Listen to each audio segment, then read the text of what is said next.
These are yogurt tanks.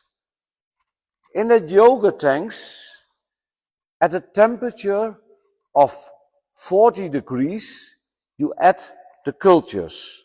When you add the cultures, the cultures are going to work in the milk.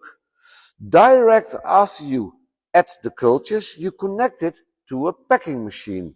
Here we have a pouch filling machine. So you can connect that pouch filling machine to that tanks, and when you fill the cups, here you can fill the cup, here you seal, here you place a seal on it, and here you brand the seal on the cup. And here the cup goes out.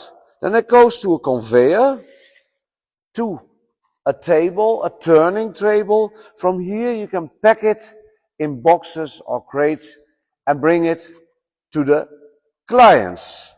When you don't want cups, of course you can connect the tanks to a bottle filling machine to fill bottles with milk or yogurt, or to a pouch filling machine to fill pouches with fresh milk or yogurt.